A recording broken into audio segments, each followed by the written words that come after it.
ने उन्हां दा जवाब जदों गुरु रामदास पातशाह दिंदे ने बाबा जेठा जी ते अकबर नूं वो तिन्ने शिकायतां उसे वेले खारज करनियां पैंदियां ने।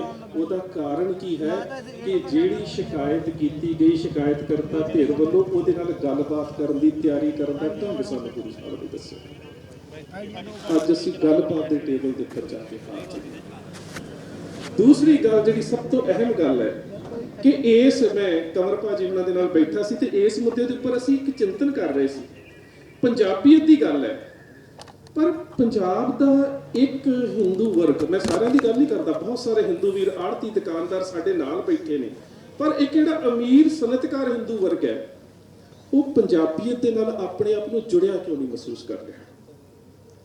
वो साडे संघर्ष का हिस्सा क्यों नहीं बन रहा जदों कि उसकी भी बराबर की लोड़ है।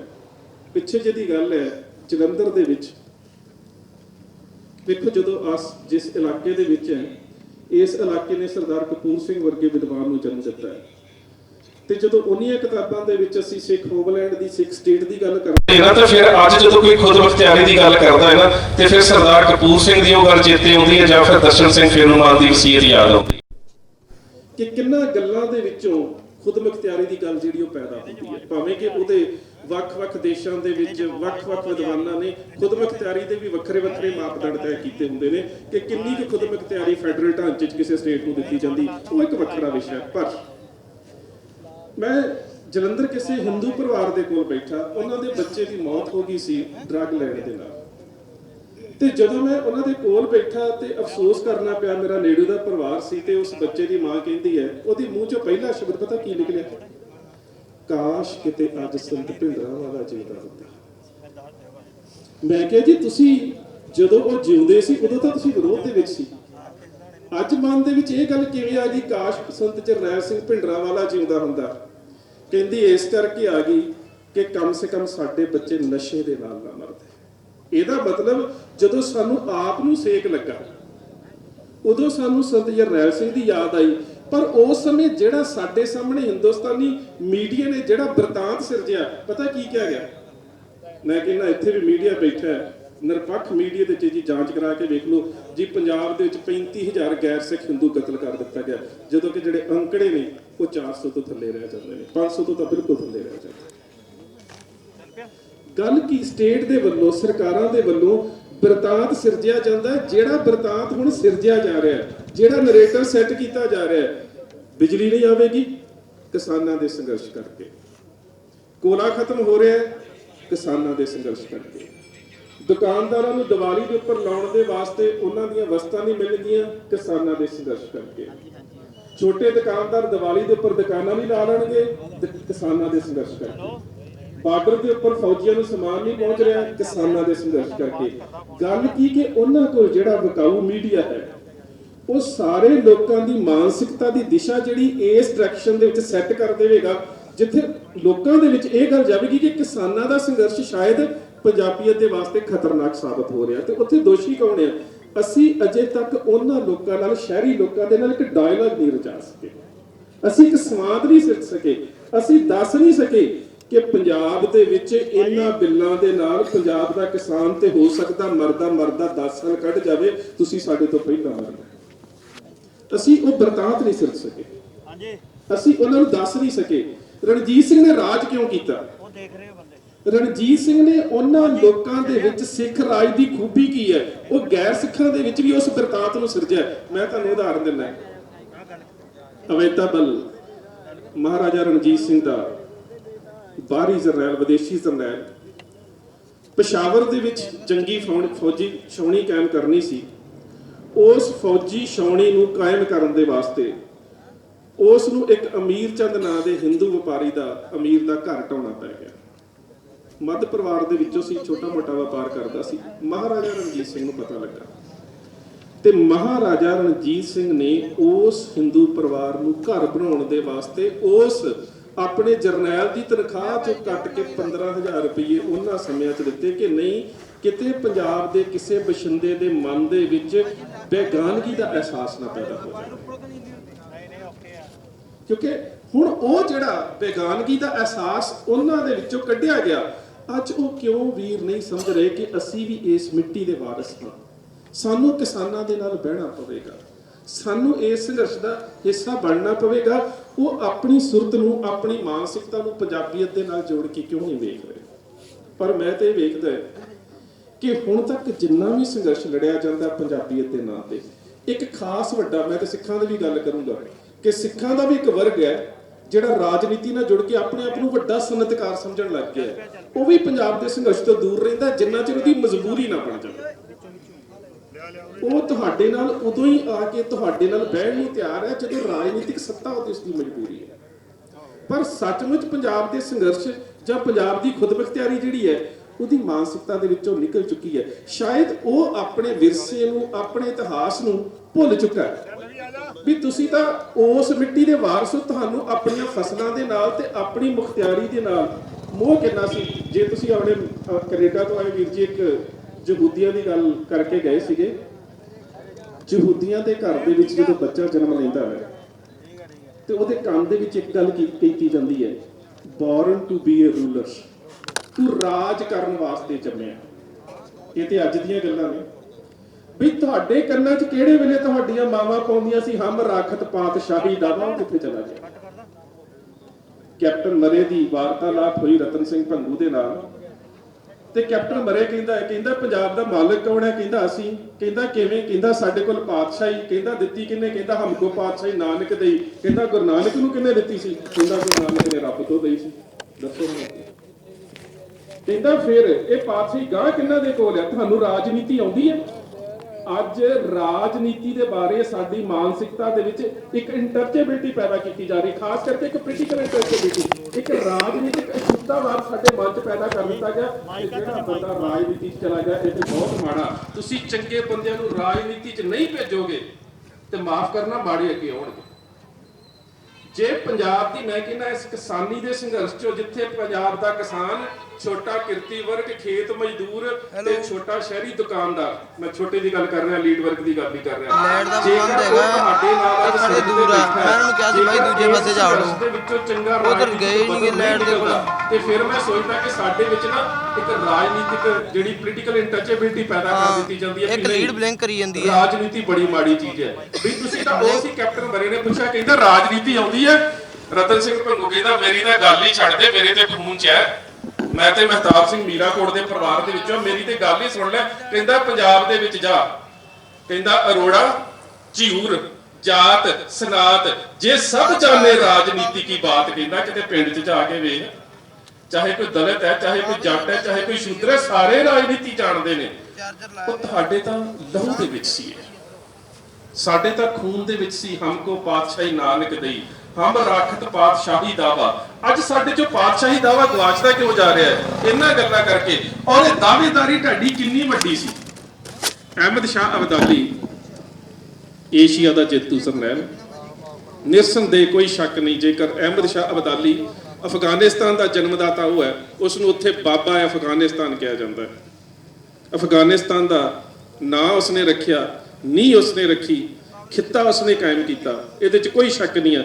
ਰਾਜਨੀਤਿਕ ਔਰ ਯੁੱਧ ਨੀਤਿਕ ਤੌਰ ਤੇ ਬੜਾ ਸਿਆਣਾ ਜਰਨੈਲ ਸੀ। ਮਰੱਟਿਆਂ ਦਾ ਲੱਕ ਤੋੜਿਆ, ਤਕਰੀਬਨ 3 ਦਹਾਕੇ ਮਰੱਟੇ ਦੁਬਾਰਾ ਉੱਠ ਨਹੀਂ ਸਕੇ। ਤੇ ਜਦੋਂ ਕੋਪਰਹੀੜੇ ਦੇ ਮੈਦਾਨ ਦੇ ਵਿੱਚ ਸਿੱਖਾਂ ਦੇ ਨਾਲ ਲੜਿਆ ਨਾ, ਤੇ ਸਿੱਖਾਂ ਨੂੰ ਜਦੋਂ ਲੜਦਿਆਂ ਵੇਖਿਆ ਤੇ ਉਸ ਜੰਗ ਦੇ ਵਿੱਚ ਸਿੱਖਾਂ ਨੂੰ ਲੜਦਿਆਂ ਵੇਖਣ ਤੋਂ ਬਾਅਦ ਇਹ ਦੇਵੀਗੜ੍ਹ ਦੇ ਕਿਲੇ 'ਚ ਜਾ ਕੇ ਪਟਿਆਲੇ ਦੇ ਮਹਾਰਾਜਾ ਆਲਾ ਸਿੰਘ ਨੂੰ ਮਿਲਿਆ ਤੇ ਕਹਿੰਦਾ ਸਿੱਖਾਂ ਦੇ ਨਾਲ ਸੁਲ੍ਹਾ ਕਰਾ ਦੇ, ਇਹਨਾਂ ਦੇ ਨਾਲ ਲੜਨਾ ਔਖਾ ਹੈ, ਇਹਨਾਂ ਨਾਲ ਮੇਰੀ ਸੁਲ੍ਹਾ ਕਰਾ ਦੇ। ਤੇ ਆਲਾ ਸਿੰਘ ਨੇ ਉਸ ਵੇਲੇ ਨਾਨੂ ਸਿੰਘ ਗਰੇਵਾਲ ਨਾਂ ਦਾ ਵਕੀਲ ਸੀ ਜਿਹੜਾ ਸਿੱਖਾਂ ਦੇ ਕੋਲ ਭੇਜਿਆ। ਤੇ ਉਹ ਜੋ ਪੰਗ ਸਿੰਘ ਬੈਠੇ ਨੇ, ਉਹਨਾਂ ਪੰਜਾਂ ਸਿੰਘਾਂ ਦੇ ਅੱਗੇ ਨਾਨੂ ਸਿੰਘ ਗਰੇਵਾਲ ਵਕੀਲ ਜਿਹੜਾ ਅਬਦਾਲੀ ਵੱਲੋਂ ਭੇਜਿਆ ਗਿਆ, ਉਹਨੇ ਇੱਕ ਸ਼ਰਤ ਰੱਖੀ ਹੈ। ਕਹਿੰਦਾ ਸ਼ਰਤ ਬੜੀ ਸੌਖੀ ਹੈ। ਸੱਚਮੁੱਚ ਸ਼ਰਤ ਬੜੀ ਸੌਖੀ ਜੀ। ਅੱਜ ਵੀ ਜਦੋਂ ਹੁਣ ਸਟੇਟ ਨੇ ਕਹਿਣਾ ਨਾ ਜੀ ਅਸੀਂ MSP ਜਿਹੜੀ ਆ ਉਹਦੀਆਂ ਮੰਗਾਂ ਜਾਰੀ ਰੱਖਾਂਗੇ, ਇਹ ਕਰਾਂਗੇ, ਉਹ ਕਰਾਂਗੇ, ਤੇ ਮਾਫ ਕਰਨਾ ਸਾਡੀਆਂ ਬਹੁਤੀਆਂ ਰਾਜਨੀਤਿਕ ਤੇ ਦੂਜੀਆਂ ਧਿਰਾਂ ਨੇ ਕਹਿਣਾ ਹੁਣ ਮੋਰਚਾ ਛੱਡ ਦਿਓ, ਕਿਉਂਕਿ ਅਸੀਂ ਆਪਣੀ ਲੌਂਗ ਟਰਮ ਤੇ ਸ਼ਾਰਟ ਟਰਮ ਪਲੈਨਿੰਗ ਨਹੀਂ ਕੀਤੀ। ਪਰ ਜਿਸ ਕੌਮ ਨੇ ਰਾਜ ਕਰਨਾ ਸੀ, ਜਿਸ ਜੱਸਾ ਸਿੰਘ ਰਾਮਗੜੀਏ ਨੂੰ, ਜਿਸ ਜੱਸਾ ਸਿੰਘ ਆਲੂਵਾਲੀਏ ਨੂੰ, ਜਿਸ ਚੜ੍ਹਤ ਸਿੰਘ ਨੂੰ, ਜਿਸ ਡੱਲੇਵਾਲੀਏ ਸਰਦਾਰ ਨੂੰ ਤੇ ਜਿਸ ਸਰਦਾਰ ਬਘੇਲ ਸਿੰਘ ਤੇ ਹਰੀ ਸਿੰਘ ਤੇ ਕਰਮ ਸਿੰਘ ਨੂੰ ਪਤਾ ਸੀ ਅਸੀਂ ਆਉਣ ਵਾਲੀ ਉਮਤ ਨੂੰ ਰਾਜ ਦੇਣਾ ਤੇ ਅਸੀਂ ਲੌਂਗ ਟਰਮ ਪਲੈਨਿੰਗ ਦੇ ਵਿੱਚੋਂ ਨਿਕਲਣਾ ਹੈ, ਉਹਨਾਂ ਦੇ ਸਾਹਮਣੇ ਪੇਸ਼ਕਸ਼ ਰੱਖੀ ਗਈ ਉਹ 6 ਮਹੀਨਿਆਂ ਬਾਅਦ ਅਬਦਾਲੀ ਆਇਆ ਕਰੇਗਾ। ਤੇ ਤੁਸੀਂ ਛਮਾਹੀ ਦੇ ਤੌਰ ਤੇ ਬਾਜਰਾ, ਮੋਠ, ਗਵਾਰਾ ਜਿੰਨੀਆਂ ਕਦੋਂ ਫਸਲਾਂ ਹੁੰਦੀਆਂ ਸੀ ਇਹ ਚੀਜ਼ਾਂ ਉਹਦੀ ਝੋਲੀ 'ਚ ਪਾ ਦਿਆਓ ਤੇ ਤੁਸੀਂ ਇੱਥੋਂ ਦੀ ਨਵਾਬੀ ਕਰ ਸਕਦੇ ਹੋ। ਪਰ ਬਾਦਸ਼ਾਹ ਤੁਹਾਡਾ ਅਬਦਾਲੀ ਹੋਵੇਗਾ। ਕਿੰਨਾ ਸਸਤਾ ਸੌਦਾ, ਕਿੰਨਾ ਵਧੀਆ ਸੌਦਾ ਜੇ ਸੋਚਿਆ ਜਾਵੇ। ਪਰ ਸਰਦਾਰ ਚੜ੍ਹਤ ਸਿੰਘ ਮਹਾਰਾਜਾ ਰਣਜੀਤ ਸਿੰਘ ਦਾ ਦਾਦਾ ਆਪਣੇ 5 ਸਿੰਘਾਂ ਦੇ ਨਾਲ ਸਲਾਹ ਕਰਕੇ ਉਸ ਨੂੰ ਜਵਾਬ ਪਤਾ ਕੀ ਦਿੰਦਾ ਹੈ? ਕਹਿੰਦਾ ਪਹਿਲੀ ਗੱਲ ਤਾਂ ਇਹ ਹੈ ਕਿ ਅਸੀਂ ਇੱਥੋਂ ਦੇ ਬਾਦਸ਼ਾਹ ਤੇ ਅਬਦਾਲੀ ਉੱਥੋਂ ਦਾ ਲਟੇਰਾ ਕਦੀ ਬਾਦਸ਼ਾਹ ਲਟੇਰਿਆਂ ਦੀਆਂ ਆਫਰ ਤੇ ਪੇਸ਼ਕਸ਼ ਪ੍ਰਵਾਨ ਨਹੀਂ ਕਰਦੇ। ਪਹਿਲੀ ਗੱਲ ਤਾਂ ਇਹ, ਬਾਦਸ਼ਾਹ ਲਟੇਰਿਆਂ ਦੀਆਂ ਆਫਰ ਪ੍ਰਵਾਨ ਨਹੀਂ ਕਰਦੇ ਹੁੰਦੇ। ਅੱਜ ਦੇ ਸੰਦਰਭ 'ਚ ਵੀ ਇਸ ਨੂੰ ਯਾਦ ਰੱਖਿਓ, ਤੁਸੀਂ ਪੰਜਾਬ ਦੇ ਬਾਦਸ਼ਾਹ। ਦੂਜੀ ਗੱਲ ਕਣਕ ਦੀ ਨਹੀਂ ਹੈ, ਗੱਲ ਬਾਜਰੇ ਦੀ ਨਹੀਂ ਹੈ, ਗੱਲ ਜਵਾਰ ਦੀ ਨਹੀਂ ਹੈ, ਗੱਲ ਮੋਠਾਂ ਦੀ ਨਹੀਂ ਹੈ, ਗੱਲ ਹੈਗੀ ਆਜ਼ਾਦੀ ਦੀ ਤੇ ਗੁਲਾਮੀ ਦੀ। ਜਿਹੜਾ ਜਵਾਬ ਦਿੱਤਾ ਉਸ ਵੇਲੇ ਨਾ ਸਰਦਾਰ ਸੋਹਣ ਸਿੰਘ ਸੀਤਲ ਹੋਣਾ ਨੇ ਉਸ ਨੂੰ ਕਵਿਤਾ 'ਚ ਲਿਖਿਆ। ਕਹਿੰਦੇ ਸਾਡੇ ਵੱਲੋਂ ਸ਼ਾਹ ਨੂੰ ਕਹਿ ਦੇਣਾ ਜਾ ਕੇ, ਸ਼ਾਹ ਅਬਦਾਲੀ ਬਾਰੇ ਸ਼ਬਦ ਵਰਤਿਆ ਗਿਆ, ਸਾਡੇ ਵੱਲੋਂ ਸ਼ਾਹ ਨੂੰ ਕਹਿ ਦੇਣਾ ਜਾ ਕੇ ਮਿਲਾਂਗੇ ਉਸ ਨੂੰ ਰਣ ਵਿੱਚ ਹੱਥ ਤੇਗ ਉਠਾ ਕੇ, ਸ਼ਰਤਾਂ ਲਿਖਾਂਗੇ ਰਤ ਨਾਲ ਖੈਬਰ ਕੋਲ ਜਾ ਕੇ, ਸ਼ਾਹ ਨਜਰਾਨੇ ਸਾਥੋਂ ਭਾਲਦਾ ਇਉਂ ਈਨ ਮਨਾ ਕੇ, ਪਰ ਸ਼ੇਰ ਨਾ ਜਿਉਂਦੇ ਸੀਤਲਾ ਨੱਕ ਨੱਥ ਪਵਾ ਕੇ। ਸਾਡੀ ਵਿਚਾਰਧਾਰਾ ਤਾਂ ਇਹ ਸੀ। ਅਸੀਂ ਤਾਂ ਉਸ ਵਿਰਸੇ ਦੇ ਵਾਰਸ ਸੀ ਜਿੱਥੇ ਕਿਸੇ ਤਰ੍ਹਾਂ ਦੀ ਆਪਣੀ ਕੌਮੀਅਤ ਜਾਂ ਆਪਣੇ ਖੇਤਰੀ ਪੱਧਰ ਜਾਂ ਆਪਣੇ ਖਿੱਤੇ ਜਾਂ ਆਪਣੀ ਖੁਦਮੁਖਤਿਆਰੀ ਦੇ ਉੱਪਰ ਕਿਸੇ ਤਰ੍ਹਾਂ ਦਾ ਕੋਈ ਸਮਝੌਤਾ ਹੀ ਨਹੀਂ ਕੀਤਾ ਜਾਂਦਾ। ਸਾਡੇ ਵਡੇਰੇ ਤਾਂ ਉਹ ਸੀ। ਅੱਜ ਸਾਨੂੰ ਉਸ ਚੀਜ਼ ਨੂੰ ਵੇਖਣਾ ਪਵੇਗਾ ਕਿ ਜਿਸ ਤਰ੍ਹਾਂ ਦੇ ਨਾਲ ਸਨਅਤਕਾਰੀ, ਇਹ ਵੱਡਾ ਜਿਹੜਾ ਕਾਰਪੋਰੇਟ ਸੈਕਸ਼ਨ ਹੈ ਨਾ, ਇਹ ਪੰਜਾਬ ਦੀ ਸਨਅਤਕਾਰੀ ਨੂੰ ਜਿਸ ਤਰ੍ਹਾਂ ਦੇ ਨਾਲ ਪ੍ਰਭਾਵਿਤ ਕਰਨ ਵਾਸਤੇ ਤੁਰਿਆ ਹੋਇਆ ਹੈ। ਆਉਣ ਵਾਲੇ ਸਮੇਂ ਦੇ ਵਿੱਚ ਵੇਖੋ, ਮੈਂ ਬਾਰ-ਬਾਰ ਇਹ ਗੱਲ ਕਿਹਾ ਗਿਆ ਕਿ ਸਰਕਾਰਾਂ ਦੇ ਵੱਲੋਂ ਤੇ ਹੁਣ ਜਿਹੜਾ ਮੀਡੀਆ ਦਾ ਵੀ ਇੱਕ ਬਹੁਤ ਵੱਡਾ ਹਿੱਸਾ ਜਿਹੜਾ ਨਾ ਉਹ ਵੀ ਸਨਅਤਕਾਰੀ ਦਾ ਹਿੱਸਾ ਬਣ ਗਿਆ, ਕਾਰਪੋਰੇਟ ਸੈਕਸ਼ਨ ਦਾ। ਔਰ ਉਹਨਾਂ ਵੱਲੋਂ ਜਿਹੜਾ ਬਿਰਤਾਂਤ ਹੁਣ ਸਿਰਜਿਆ ਜਾ ਰਿਹਾ, ਕੁਛ ਦਿਨਾਂ ਦੀ ਗੱਲ ਹੈ ਨਾ ਕਿ ਤੁਹਾਡੀ ਪਰਾਲੀ ਦੇ ਧੂਏ ਕਰਕੇ ਦਿੱਲੀ ਦੇ ਵਿੱਚ ਪ੍ਰਦੂਸ਼ਣ ਹੋ ਰਿਹਾ ਹੈ। ਪਰ ਜੇ ਤੁਸੀਂ ਪੋਲਿਊਸ਼ਨ ਦੇ ਅੰਕੜੇ ਕੱਢ ਕੇ ਵੇਖੋ ਤੇ 51% ਪੋਲਿਊਸ਼ਨ ਕਰਦੀਆਂ ਨੇ ਇਹਨਾਂ ਦੀਆਂ ਫੈਕਟਰੀਆਂ ਹਿੰਦੁਸਤਾਨ ਦੇ ਵਿੱਚ, 25% ਪੋਲਿਊਸ਼ਨ ਹੈ ਮੋਟਰ ਗੱਡੀਆਂ ਦਾ, 11% ਘਰੇਲੂ ਹੈ ਤੇ 8.5% ਕਿਹੜਾ ਉਹ ਹੈਗਾ ਤੁਹਾਡੀਆਂ ਫਸਲਾਂ ਦਾ, ਸਿਰਫ 8.5%। ਤੇ ਉਹਦੇ ਤੋਂ ਵੱਧ ਤਾਂ ਬਿਹਾਰ ਦੇ ਭਈਏ ਬੀੜੀ ਫੂਕ ਦਿੰਦੇ ਆ, ਉਹ ਤੋਂ ਵੱਧ ਉਹ ਪੋਲਿਊਸ਼ਨ ਕਰ ਦਿੰਦੇ ਆ। ਹਾਲਾਂਕਿ ਤੁਹਾਡੀ ਪਰਾਲੀ ਦੇ ਵਿੱਚੋਂ ਕੋਈ ਜ਼ਹਿਰੀਲਾ ਅੰਸ਼ ਨਹੀਂ ਨਿਕਲਦਾ, ਪਰ ਜਦੋਂ ਉਹ ਬੀੜੀ ਪੀਂਦੇ ਨੇ 3000 ਕਿਸਮ ਦੇ ਜ਼ਹਿਰੀਲੇ ਕੈਮੀਕਲ ਤੁਹਾਡੀ ਹਵਾ 'ਚ ਜਾ ਰਹੇ ਹੁੰਦੇ ਨੇ। ਉਹਨਾਂ ਦੀ ਕੋਈ ਚਿੰਤਾ ਨਹੀਂ, ਉਸ ਪੋਲਿਊਸ਼ਨ ਦੀ ਕਿਸੇ ਨੂੰ ਕੋਈ ਚਿੰਤਾ ਨਹੀਂ, ਤੁਹਾਡੀ ਪਰਾਲੀ ਦੀ ਚਿੰਤਾ ਹੈ ਜਿਹਦੇ 'ਚ ਕੋਈ ਜ਼ਹਿਰੀਲਾ ਤੱਤ ਨਿਕਲ ਕੇ ਜਦੋਂ ਅਸੀਂ ਪਰਾਲੀ ਫੂਕਦੇ ਆ ਤੇ ਘਰਾਂ 'ਚ ਵੀ ਬੈਠੇ ਹੁੰਦੇ ਆ, ਉਸੇ ਕਿੱਲੇ ਦੇ ਵਿੱਚ ਹੁੰਦੇ, ਉਸੇ ਏਕੜ ਦੇ ਵਿੱਚ ਖਲੋਤੇ ਹੁੰਦੇ ਆ, ਸਾਨੂੰ ਦਮਾ ਨਹੀਂ ਹੁੰਦਾ। ਪਰ ਇਹਨਾਂ ਨੂੰ ਸਿਗਰਟਾਂ ਦੇ ਨਾਲ ਦਮਾ ਨਹੀਂ ਹੁੰਦਾ, ਤੁਹਾਡੀ ਪਰਾਲੀ ਨਾਲ ਦਮਾ ਹੁੰਦਾ। ਉਹਦਾ ਕਾਰਨ ਕੀ ਹੈ ਕਿ ਉਹਨਾਂ ਬਹੁ ਗਿਣਤੀ ਕੌਮੀਅਤ ਦੇ ਵਿੱਚ ਇੱਕ ਬਿਰਤਾਂਤ ਨੂੰ ਸਿਰਜਣਾ ਕਿ ਇਹ ਸਭ ਕੁਝ ਤੁਹਾਡੇ ਕਰਕੇ ਹੋ ਰਿਹਾ। ਇਹ ਲੋਕਾਂ ਦੇ ਮਨਾਂ ਦੇ ਵਿੱਚ ਇਹ ਗੱਲ ਪਾਉਣੀ ਹੈ। ਤੇ ਹੁਣ ਇਹ ਤੁਹਾਡੀ ਤੇ ਖਾਸ ਕਰਕੇ ਆ ਸੋਸ਼ਲ ਮੀਡੀਆ ਵਾਲੇ ਜਿੰਨੇ ਕਿ ਸਮਝਦੇ ਨੇ ਕਿ ਅਸੀਂ ਪੰਜਾਬ ਦੀ ਮਿੱਟੀ ਦੇ ਨਾਲ ਜੁੜੇ ਹੋਏ ਹਾਂ, ਇਸ ਮੀਡੀਆ ਦੀ ਇੱਕ ਵਿਸ਼ੇਸ਼ ਜ਼ਿੰਮੇਵਾਰੀ ਬਣ ਜਾਂਦੀ ਹੈ ਕਿ ਅਸੀਂ ਸਾਡਾ ਦੁਖਾਂਤ, ਪੰਜਾਬ ਦਾ ਦੁਖਾਂਤ ਤੇ ਉਹਦਾ ਬਿਰਤਾਂਤ ਜਿਹੜਾ ਉਹ ਸਿਰਜਣਾ। ਅਸੀਂ ਪੰਜਾਬ ਦੇ ਲੋਕਾਂ ਦਾ ਦੁਖਾਂਤ ਵੀ ਦੱਸਣਾ ਕਿ ਅਸੀਂ ਕੀ ਸੀ ਤੇ ਕਿਸ ਪੱਧਰ ਦੇ ਉੱਪਰ ਪਹੁੰਚ ਗਏ ਹਾਂ। ਆਉਣ ਵਾਲੇ ਸਮੇਂ ਦੇ ਵਿੱਚ ਜੇਕਰ ਤੁਹਾਨੂੰ ਕਿਤੇ ਇੱਕ ਕਿਤਾਬ ਸੀਡਸ ਆਫ ਡਿਸਟਰਕਸ਼ਨ ਪੜ੍ਹਨ ਦਾ ਮੌਕਾ ਮਿਲੇ, ਨਾ ਤਾਂ ਸਪਸ਼ਟ ਹੈ ਤਬਾਹੀ ਦੇ ਬੀਜ। ਕਿਸਾਨ ਬਜ਼ੁਰਗ ਬੈਠੇ ਨੇ, ਅਸੀਂ ਨਦੀਨ ਹੀ ਪੁੱਟਦੇ ਹੁੰਦੇ ਸੀ ਝੋਨੇ ਦੇ ਵਿੱਚੋਂ।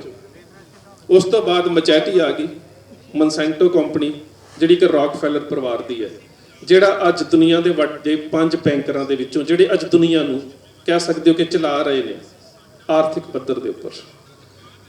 ਮਨਸੈਂਟੋ ਦੀ ਮਚੈਟੀ ਆ ਗਈ, ਬਾਇਰ ਦੀਆਂ ਕੁਝ ਹੋਰ ਦਵਾਈਆਂ ਆ ਗਈਆਂ, ਇਨਸੈਕਟੀਸਾਈਡ ਆ ਗਏ, ਪੈਸਟੀਸਾਈਡਸ ਆ ਗਏ। ਹੁਣ ਅਸੀਂ ਉਹ ਪਾਉਣੇ ਸ਼ੁਰੂ ਕਰ ਦਿੱਤੇ। ਕਿੰਨੇ ਸਾਲ ਤੁਹਾਨੂੰ ਪਤਾ ਹੈ, ਮੈਂ ਵੀ ਕਿਸਾਨ ਪਰਿਵਾਰ ਦੇ ਵਿੱਚੋਂ ਆ। ਅਸੀਂ ਕਣਕ ਬੀਜਦੇ ਸੀ ਤੇ ਉਸ ਤੋਂ ਬਾਅਦ ਘਰ ਦੇ ਵਿੱਚ ਹੀ ਕਣਕ ਦਾ ਬੀਜ ਰੱਖ ਲੈਂਦੇ ਸੀ, ਅਗਲੇ ਸਾਲ ਇਹਦੇ ਚੋਂ ਪਾਉਣਾ। ਹੁਣ ਕਿੰਨੇ ਸਾਲ ਉੱਗਦਾ?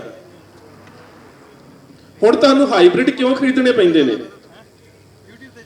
ਕਿਉਂਕਿ ਤੁਹਾਡੀ ਜ਼ਮੀਨ ਦੇ ਬੀਜ ਦੀ ਉਗਾਈ ਤੋਂ ਲੈ ਕੇ ਬਿਜਾਈ ਤੋਂ ਲੈ ਕੇ ਪੈਸਟੀਸਾਈਡ ਇਨਸੈਕਟੀਸਾਈਡ ਤੱਕ ਇੱਕ ਵੱਡੇ ਕਾਰਪੋਰੇਟ ਸੈਕਟਰ ਦਾ ਜਿਹੜਾ ਉਹ ਕਬਜ਼ਾ ਹੋ ਚੁੱਕਾ ਹੈ। ਔਰ ਅੱਜ ਕੱਲ ਦੇ ਸਮੇਂ ਦੇ ਵਿੱਚ ਜਿਹੜੇ ਲੋਕ ਸਨਅਤਕਾਰੀ ਜਾਂ ਇੰਨੇ ਕਾਰਪੋਰੇਟ ਘਰਾਣਿਆਂ ਦੇ ਬਹੁਤ ਵੱਡੇ ਜਿਹੜੇ ਥਿੰਕਰ ਨੇ ਨਾ, ਉਹ ਸੋਚਦੇ ਨੇ ਕਿ ਦੋ ਚੀਜ਼ਾਂ ਤੋਂ ਬਾਅਦ, ਦਵਾਈਆਂ ਔਰ ਹਥਿਆਰ ਤੋਂ ਬਾਅਦ, ਜੇਕਰ ਦੁਨੀਆ ਦੀ ਸਭ ਤੋਂ ਵੱਡੀ ਆਰਥਿਕ ਮੰਡੀ ਹੈ ਤੇ ਉਹ ਅੰਨ ਹੈ। ਜਿਹਦੇ ਹੱਥ ਦੇ ਵਿੱਚ ਹਥਿਆਰ ਹੈ, ਰੋਟੀ ਉਹਨੂੰ ਵੀ ਚਾਹੀਦੀ ਹੈ, ਜਿਹੜਾ ਬਿਮਾਰ ਹੈ ਰੋਟੀ ਉਹਨੂੰ ਵੀ ਚਾਹੀਦੀ ਹੈ। ਇਸ ਕਰਕੇ ਤੁਹਾਡਾ ਅੰਨ ਜਿਹੜਾ ਹੈ, ਇਸ ਦੇ ਉੱਪਰ ਨਜ਼ਰਾਂ ਟਿਕੀਆਂ ਹੋਈਆਂ ਨੇ, ਕਿਉਂਕਿ ਇਹ ਤੀਜੇ ਨੰਬਰ ਦੇ ਉੱਪਰ, ਵੈਸੇ ਤਾਂ ਹੁਣ ਦੂਜੇ ਨੰਬਰ 'ਚ ਆਇਆ ਦਵਾਈਆਂ ਤੋਂ ਬਾਅਦ, ਪਰ ਦੂਸਰੇ ਜਾਂ ਤੀਸਰੇ ਨੰਬਰ ਦੇ ਉੱਪਰ ਇਹ ਦੁਨੀਆ ਦੀ ਸਭ ਤੋਂ ਵੱਡੀ ਆਰਥਿਕਤਾ ਦਾ ਸਰੋਤ ਬਣਦਾ ਜਾ ਰਿਹਾ। ਇਸ ਦੇ ਕਰਕੇ ਤੁਹਾਡੇ ਉੱਪਰ ਇਹ ਨਜ਼ਰਾਂ ਲੱਗੀਆਂ ਹੋਈਆਂ ਨੇ। ਹੁਣ ਇਹਨੂੰ ਅਸੀਂ ਬਚਾਉਣਾ ਕਿਵੇਂ ਹੈ? ਇਹਦੇ ਵਾਸਤੇ ਲੌਂਗ ਟਰਮ ਸਾਡੀਆਂ ਪਲੈਨਿੰਗ ਕੀ ਹੋਣ, ਸਾਡੇ ਕਿਹੜੇ ਮੁੱਦੇ ਹੋਣ, ਕਿਸ ਤਰ੍ਹਾਂ ਦੀ ਖੁਦਮੁਖਤਿਆਰੀ ਦੀ ਅਸੀਂ ਗੱਲ ਕਰਨੀ ਹੈ, ਇਹ ਸਾਨੂੰ ਸਿਰ ਜੋੜ ਕੇ ਬੈਠਣਾ ਪੈਣਾ। ਤੇ ਹੁਣ ਮੈਂ ਤੁਹਾਨੂੰ ਬੇਨਤੀ ਵੀ ਕਰਾਂ ਕਿ ਥੋੜਾ ਜਿਹਾ ਆਪਣੇ ਰਾਜਨੀਤਿਕ ਧਿਰਾਂ ਤੋਂ ਉੱਪਰ ਆ ਕੇ ਉਸ ਰਾਜਸੀ ਮੁਹਾਜ ਦੀ ਸਿਰਜਣਾ ਦੀ ਗੱਲ ਕਰੋ, ਜਿਹੜਾ ਸੱਚਮੁੱਚ ਪੰਜਾਬ ਦੇ ਲੋਕਾਂ ਦੀ ਨੁਮਾਇੰਦਗੀ ਕਰ ਸਕਦਾ। ਮਿਸਲਾਂ ਵੱਖ-ਵੱਖ ਲੜਦੀਆਂ ਸੀ, ਲੜਦੇ ਰਹੋ, ਵੱਖ-ਵੱਖ ਪਿੰਡਾਂ 'ਚ ਸਾਡੇ ਸਾਰਿਆਂ ਦੇ ਲੜਾਈ ਝਗੜੇ ਨੇ, ਕੋਈ ਵੱਡੀ ਗੱਲ ਨਹੀਂ।